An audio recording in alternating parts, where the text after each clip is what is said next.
I think that chapter is very, very important because the great tragedy of Zionism is here was another myth that was invented. Here was another ideology that was invented that, was really a response to, again, some of the worst oppression, genocide, pogroms, whatever you want to, claim, they did it. And it could not imagine itself outside of the ideology of the people that oppressed them. In many ways, it took it on, in fact. It took on some of its worst, aspects. And that is so tragic. You know what I mean? Because, I understand the impulse towards it. I did. I mean, it wasn't like I was there and was like, what are you guys complaining about? You know what I mean? Like, you go to the Holocaust Museum in Jerusalem and you get it. It was bad. It was really, really bad. And how do you endure something like that and create an ideology of liberation that completely rejects the people who oppressed you? That's difficult. It's a challenge, but I think it is the challenge. And I think it's the reason that I feel highly recommend do not skip to the third part of the book, as I think some people, you have to read it all, because the middle part is the connecting part, because it was colonialism and it was the rapacious greed for humans and gold that took Europeans to Africa. And those who they didn't steal, they colonized. That's right. And colonialism is sort of it is the Venn diagram. It was all of the book. And so kind of, to me, the middle part radiates to the other two pieces. Yeah. Because the reason Africans feel so connected to us, when we were just in Ghana, my husband and I, everyone greets you as sister and brother. They treat you because to them you are lost family. People went go into the town or into the little village and never came back. They never found out what happened to them. They never saw them again. Just imagine every other neighbor just disappearing from your neighborhood. And you just never see them again. You have no idea where they went. And remember, they weren't aware of slavery in America and breeding and slavery. They didn't even, and a lot of the time, the enslaved people came from different tribes. They couldn't even talk to each other. And so they're bewildered, but your people left behind are just as bewildered. And that's the thing I think we forget, that Africans feel a sense of bewilderment. And I think Palestinians, those who I've talked to, and those who I've interviewed, they have the same longing that you're talking about for home. Yeah. And to be told you don't exist. The guy who's going to be our ambassador to Israel, Mike Huckabee, says they don't exist. That there are no Palestinians. They don't exist. And so can you imagine being somebody who's told, you just aren't even a person. You aren't real. You're a myth. You are lying when you say that you're from there. You're lying when you say that you... And so I can't imagine how that feels. But I think that you did such a good job in at least making them people. So my question to you then is, do you feel that as we're going forward, it's going to get bad? Like, it appears that what the new administration is going to do is going to put everything the Biden-Harris administration did to shame. Yeah. We're talking potential full annexation of the West Bank, potentially, God knows what happens to those people in Gaza. We're already seeing famine. Do you think that the media has learned anything about the way we tell the story that will change the way this coming, whatever we want to call it, is covered? No, I don't. And if it did, the results, like, this is the kind of thing where you invest now and then it shows up 10 years later. So I think it's kind of too late for that part, for any sort of immediate. It doesn't mean folks shouldn't do anything, but I think for the immediate, no. You see, the other complicated part about this is we are lying to ourselves in terms of America's relationship to the Jewish people of the world. We're lying. If any of you guys get a chance, I highly recommend Kim Burns' documentary, U.S. and Holocaust. It's so good. Oh my God. Yeah. And damning. And depressing. Yes. But it is an exceptional work. Yeah. And one of the things that Kim Burns makes clear is that this is a country that never wanted Jewish people here. They sure did. And it's, and it goes back to, what I mean? He starts with the Chinese Exclusion Acts and then goes through eugenics. Yeah. But here's the thing, like, Didn't want to go to war, by the way. Didn't want to go to war and say, no, this is all we went and say, no, you didn't. You wanted no part of that. No. And it's debatable had we never been attacked, whether we would have.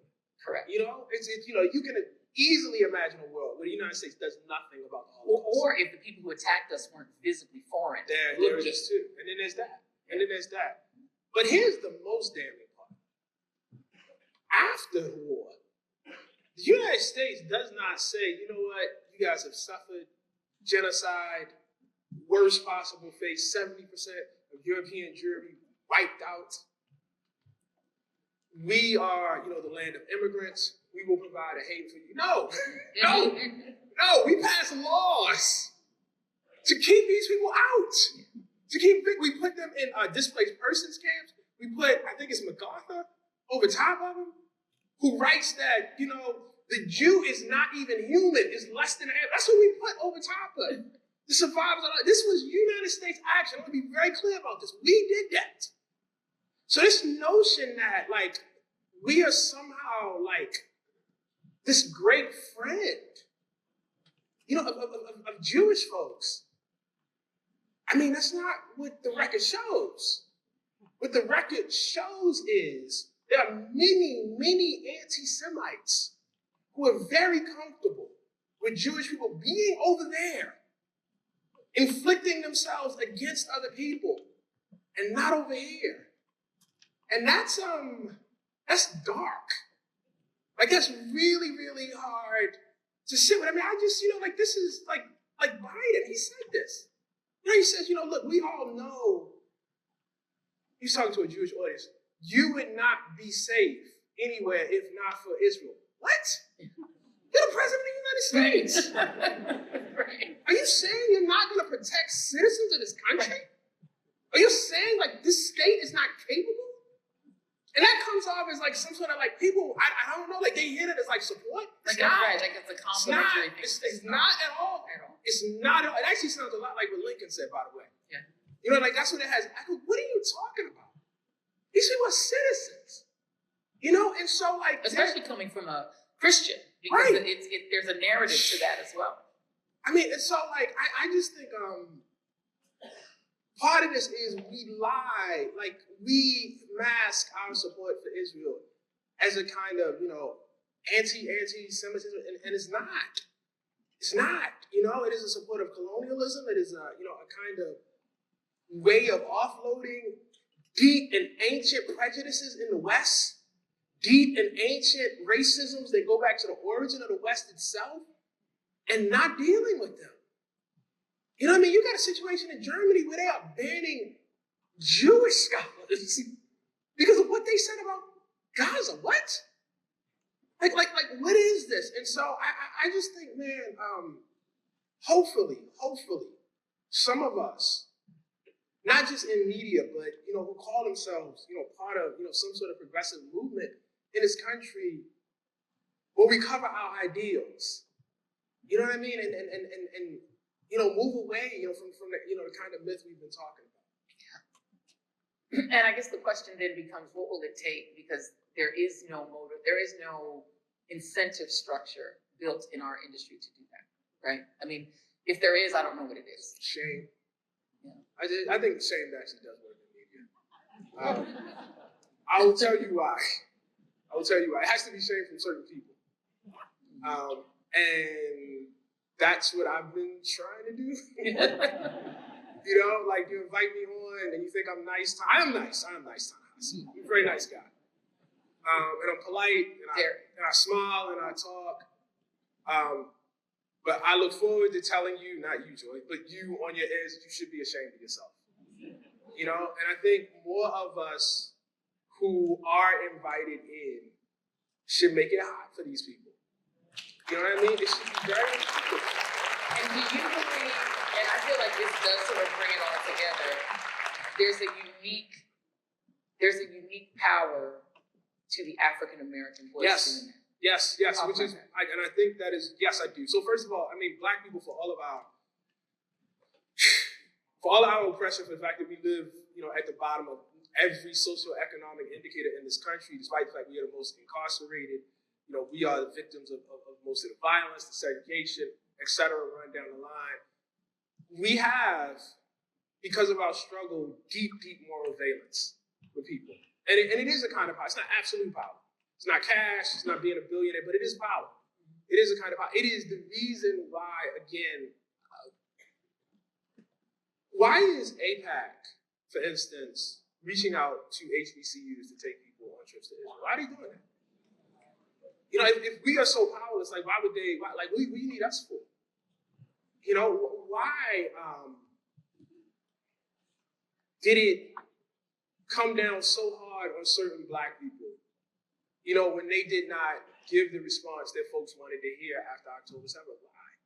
You know, and I don't mean, you know, this is horrific, this massacre is awful, there is no excuse for it, there's no excuse for taking human life. I think any decent person, you know what I mean, certainly in our politics could say that.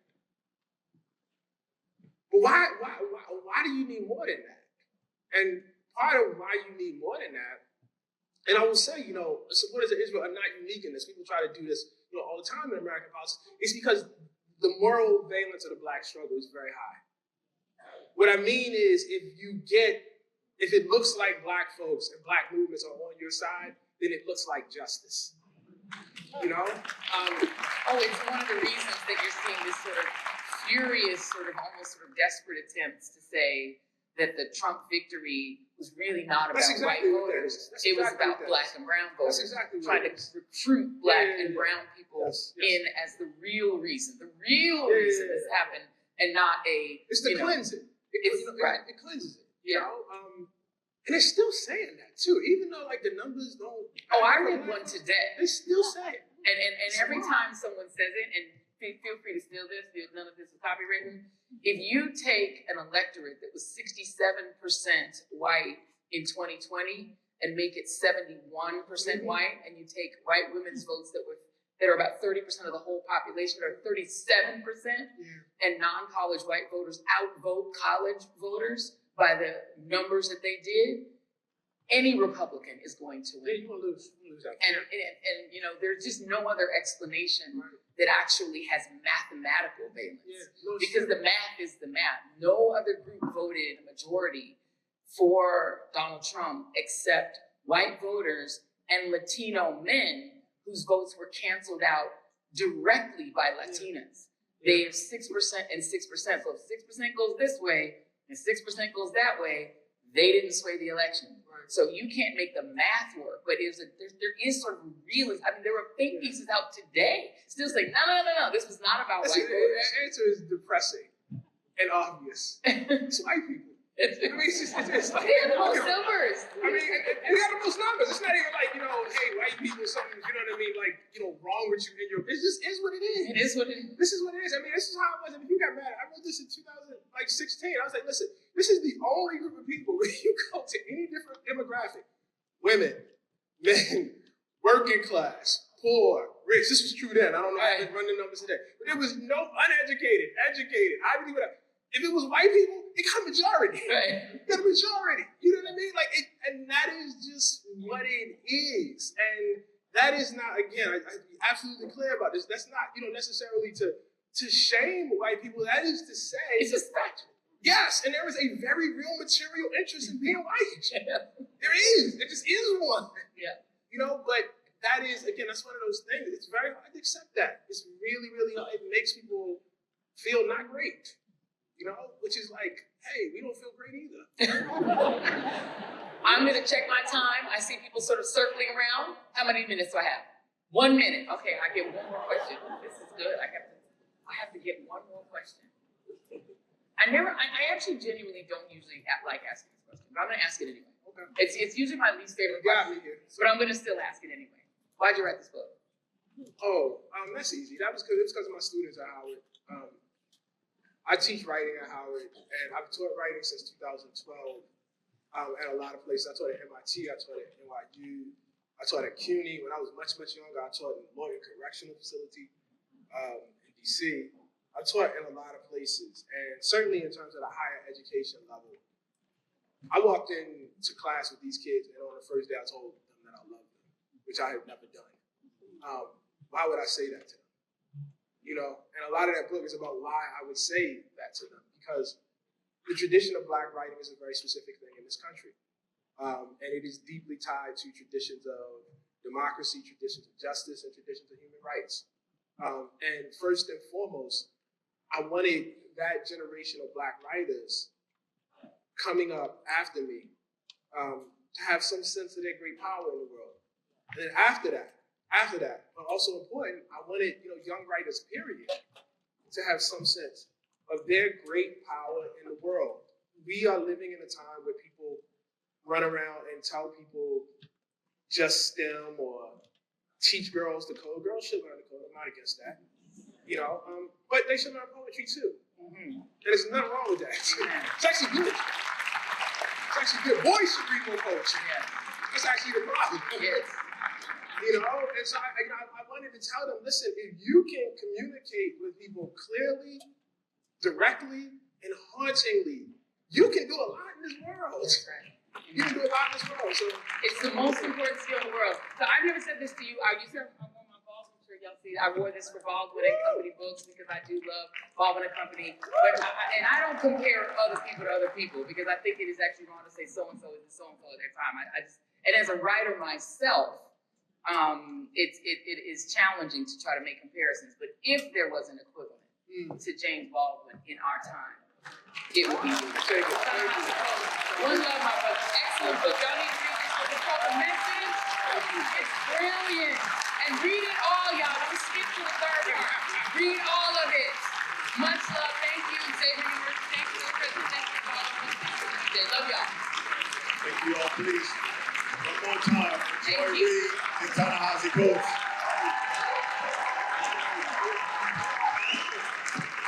Once again, I'm DJ Johnson. I want to say thank you for coming out. I appreciate it. Have a wonderful night. Thank you. Peace.